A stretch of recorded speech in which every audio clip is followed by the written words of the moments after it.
a dream.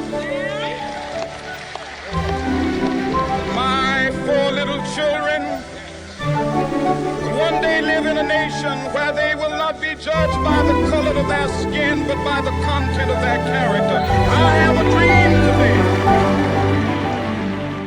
Welcome, everyone.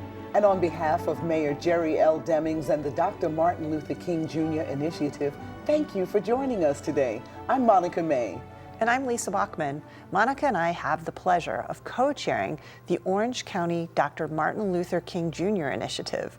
We look forward to sharing life and love from Dr. King's perspective all year round.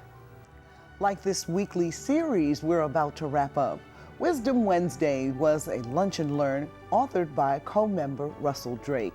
He wanted to share the life and times of Dr. Martin Luther King in the 4 decades he lived. Our member, Kantana Thomas, who is the producer, creative, and star of the play The Meeting, covers the time of Dr. King's life from 1959 through his death in 1968.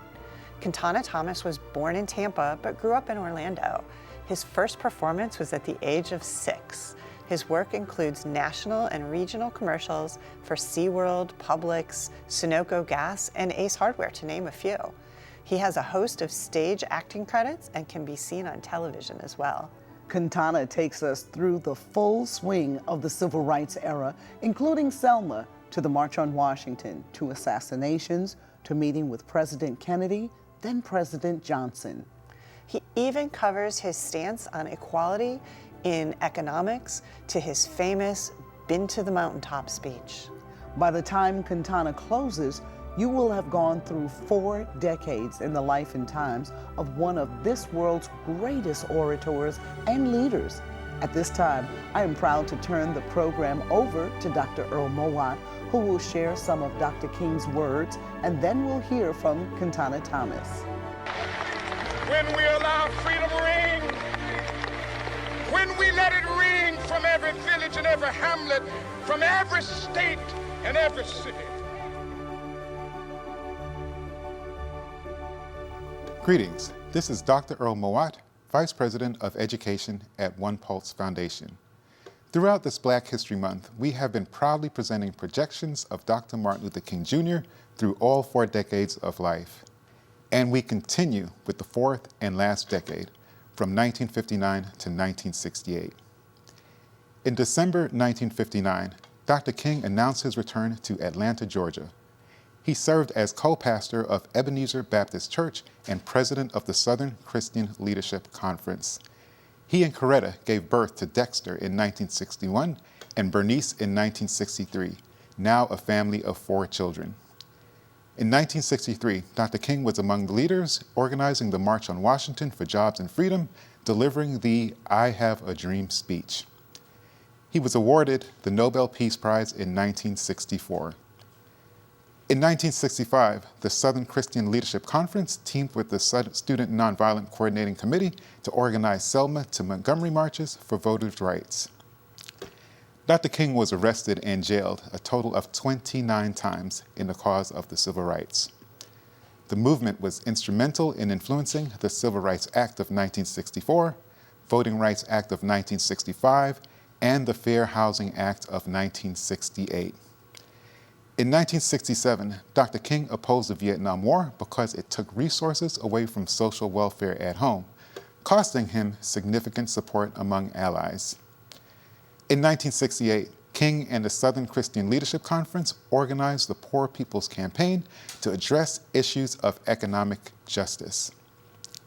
April 3rd, 1968, King delivered I've Been to the Mountaintop, his final speech. April 4th, 1968, Dr. King was assassinated in Memphis, Tennessee, at the age of 39. As we close out this Black History Month, it is with great honor that I present to you quotes of reflection from the Venerable Dr. Martin Luther King Jr. King said, "The time is always right to do what is right." King said, "The ultimate measure of a man is not where he stands in moments of comfort and convenience, but where he stands at times of challenge and controversy." King said, We must accept finite disappointment, but never lose infinite hope. King said, "In the end, we will remember not the words of our enemies, but the silence of our friends." The esteemed Dr. Martin Luther King Jr. also said, "I believe that unarmed truth and unconditional love will have the final word in reality." It is an honor to share with you King's words of wisdom this Black History Month. Thank you. Hello, my name is Quintana Thomas, actor, director, local producer here in Central Florida. First, I would like to thank our Orange County Mayor Jerry Demings and my fellow Martin Luther King Initiative Committee for allowing me this opportunity. When I was asked to speak on Dr. Martin Luther King's 4th decade of his life, I was a little bit overwhelmed with the idea. Taking into consideration all that he had accomplished, I almost didn't know where to start, where to look, what would I say? In doing my research, it led me to his last speech, or his last sermon. On March 31st of 1968, he delivered the sermon titled, "Remaining Awake Through the Revolution."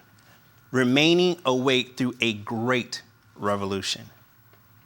When I began to let that title sit into my soul, I began to ask my question, have I remained awake?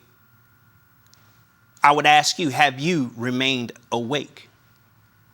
When I began to look at different areas of my life, was I awake?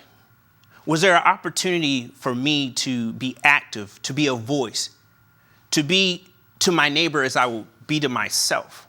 Was I awake for that moment? As we begin to look around at everything that's happening in the world, we're still dealing with being awake. We're still dealing with a great revolution. When I begin to go ahead and dive a little bit deeper into the message of his sermon, he talked about the struggle of human decency. In 2022, we're still debating, we're still arguing, we're still uneasy about what is the definition of human decency. And with that being said, I encourage each and every one of you to take the time to ask yourself, are you remaining awake? Because right now, we as a community, we as neighbors, if we can do anything, we can have discussions on being decent to one another. Decency is not a matter of something that has to be politically spelled out. You know, the good book says that, that we should, treat our neighbors as we would treat ourselves. Can we all remain awake by just starting with how we treat those around us? And because in his sermon, he talked about the speech that racial injustice was a black man's burden and a white man's shame. But a part of that was that this was a shared guilt. And in that shared guilt, the only way to eradicate that guilt is that we have to start having conversations. We cannot point to one side of the aisle and the other side of the aisle, but it's a matter of us having conversations about those injustices. He also brought up in his sermon that there's a myth of time. That, there's always, next year. Or, we'll get to that next bill cycle. But one of the things that he talked about in his sermon was that there is no such time as the right time. Right now is the right time. Right now is the right time to talk about the injustices. Right now is the right time for us as a community to look back at these great leaders and listen to their words as inspiration and guideposts on how we are to navigate the next 52 to 100 years.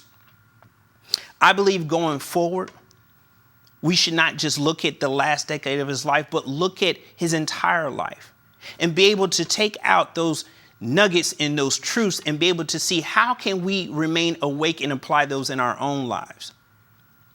One thought that comes to mind is that I was thinking about track. And the unique thing about track, when you start talking about track and field, then there's that of the hurdles, and then you have that of when you had the relay races.